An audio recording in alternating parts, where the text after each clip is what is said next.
Police এবং প্রশাসনের কাছে আমার একটাই দাবি থাকবে, আমরা এই জিয়া রহমান ফাউন্ডেশনের পক্ষ থেকে যতগুলো পরিবারের কাছে ঈদ উপহার সামগ্রী দিতে সক্ষম হয়েছি, প্রত্যেকটা পরিবারেরই একটা দাবি যে এই যে নিহত হলো আমাদের ভাইয়েরা বা আমাদের সন্তানেরা, এরা যেন উপযুক্ত বিচারটা পায়।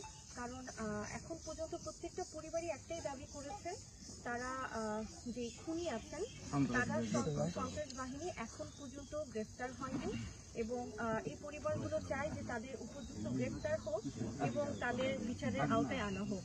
তো পুলিশ এবং প্রশাসন ভাইদের কাছে আমার এটাই দাবি থাকবে, এই পরিবারগুলো যেন উচিত জবাব পায় এবং আসামিরা দ্রুত বিচারের আওতায় আসে এবং গ্রেফতার হয়ে যায়।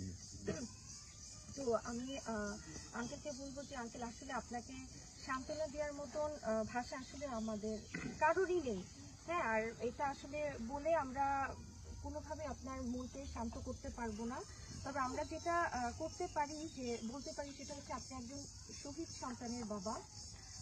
এটা আসলে এটাও সব বাবা মারা পায় না। তো আপনার সন্তান অবশ্যই জান্নাতবাসী এবং আমাদের জন্য এটা গর্বের ব্যাপার যে আমাদের দলের যে ভারপ্রাপ্ত চেয়ারম্যান জনাব তারেক রহমান সাহেব শুধু লন্ডন থেকে বসে আপনাদের কথা চিন্তা করেছেন এবং আপনাদের জন্য ঈদ উপহার সামগ্রী পাঠিয়েছেন।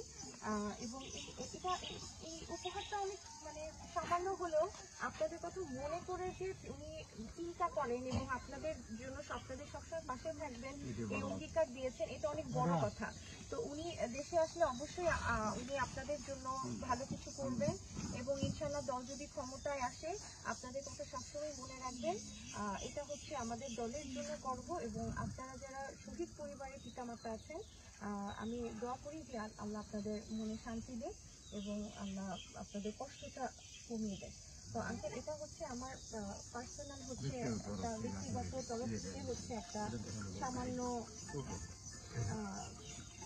সামান্য একটা উপহার, কিন্তু আমি মনে করি যে আঙ্কেল আপনারা হতাশ হবেন না। আল্লাহ তাআলা অবশ্যই এই সমস্ত খুনিদেরকে শাস্তির আওতায় আনবে এবং অবশ্যই এদের দ্রুত বিচার হবে ইনশাআল্লাহ।